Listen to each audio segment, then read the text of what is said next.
Good morning, everyone.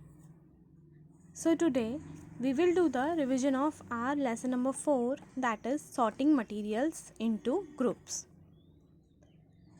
And before starting this chapter, we should know what are materials and what are objects. In our first chapter, we have already studied that food is made up of one ingredient or more than one ingredient. In the similar manner, object could also be made up of one material or more than one material. So, we can say that an object is a thing that is made of one or more material.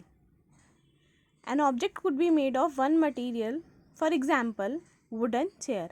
A wooden chair could be made of wood. An object could also be made of more than one material, for example, pencil. A pencil could be made of graphite, wood, and if it is an pencil with eraser, so it could be made up of eraser, metal, graphite and wood. So object could be made up of one material and more than one material also. Objects are made up of large variety of materials. For example, a table or chair could be made of wood, plastic or iron. In the similar manner, toys could be made up of wood, plastic or paper. Utensils could be made up of plastic, iron, aluminium, steel. And clothes could be made up of cotton, nylon, silk or rayon. So, a given material could be used to make a large number of objects. For example, wood could be used to make chair, door, boat, bed, etc. In the similar manner, wood could be used to make chair, table, bed, door, boat, etc. And paper could be used to make books, calendars, newspaper, magazines, etc. Similarly, steel could be used to make vehicles, utensils, and etc.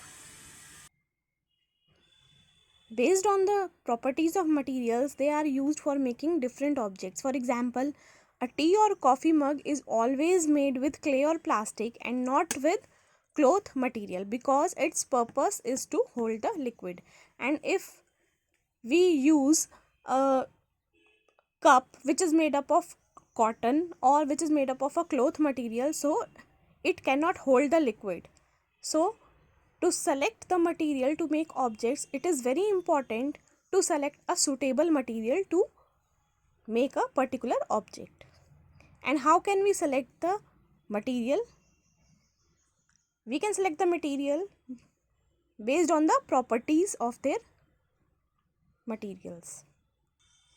And on the basis of their properties, they are used for making different objects. Now we will discuss the properties of materials. So first property is appearance. Appearance is basically how a material looks. And based on appearance, materials are classified into shiny or lustrous material and non-shiny or non-lustrous material. For example, gold, silver, diamond, copper, aluminium, all these are shiny or lustrous material.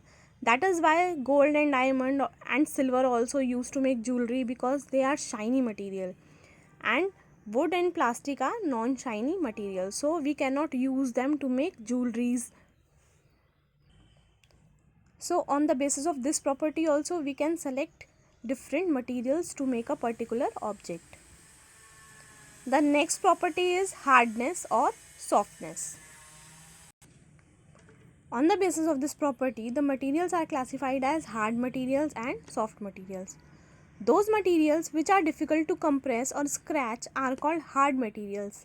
For example, iron, wood, stone or glass. These materials are very difficult to compress or scratch. The next are soft materials. Those materials which can be compressed or stretched easily are called soft materials. For example, rubber band, cotton, sponge, pillow, all these are very soft materials and they can be compressed or scratched very easily. So on the basis of this property also we can select different materials for making particular object. Now the next property is solubility. On the basis of this property, materials are classified into two types: soluble materials and insoluble materials. Now what are soluble materials? Those materials that completely disappear or dissolve in water are called soluble substances or soluble materials. For example, salt, sugar, vinegar, milk, honey. If you try to dissolve any one of these in water, so what will happen? Suppose you try to dissolve salt in water. So salt will completely disappear in water because it is soluble in water.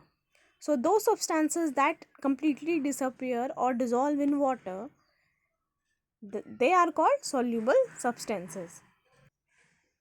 And insoluble substances, those substances that do not mix with water and do not disappear even after we stir for long. For example, sand, oil, kerosene, chalk, powder, etc.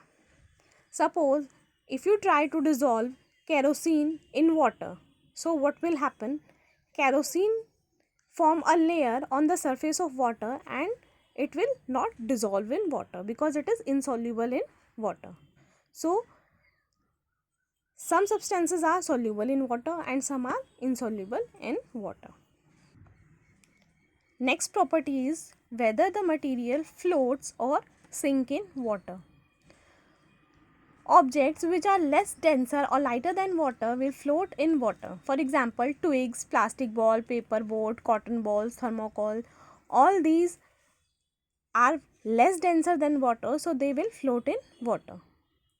And some objects which are more denser or heavier than water will sink in water. For example, sand, stone, coins, iron balls, etc.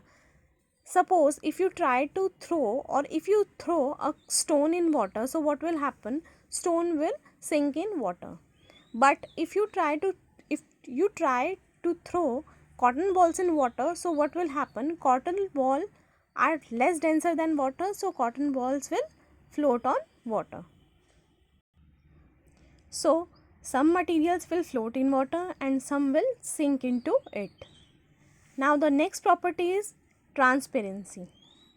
On the basis of this property, materials are classified as transparent materials, opaque materials and translucent materials. So let's start with transparent materials. Those materials through which things can be seen clearly are called transparent materials. For example, glass, water, air, etc. If you try to see through water or through a glass, so you can see clearly because these are transparent materials and through these materials we can easily see. Now the next materials are opaque materials. Those materials through which things cannot be seen are called opaque materials. For example, wood, metals, cardboard, wall, tree, plastics, etc. If you try to see through a wooden door, so can you able to see? No, because through opaque materials we cannot be able to see. Now, the next materials are translucent materials. Those materials through which things can be seen but not clearly are called translucent materials. For example, butter paper, oily patch on paper, etc.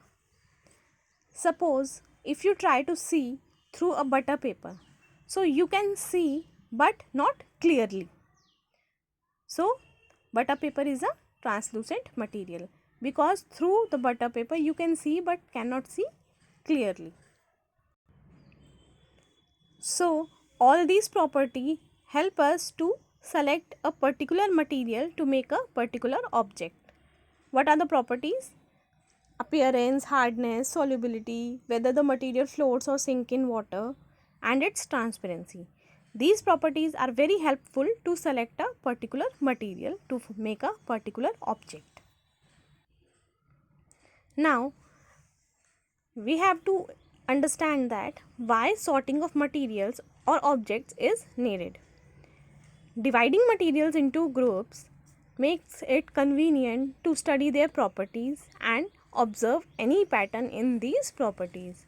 So sorting is needed to study their properties and observe any pattern in these properties. So I hope you have understood this chapter very well. Thank you and see you in the next video.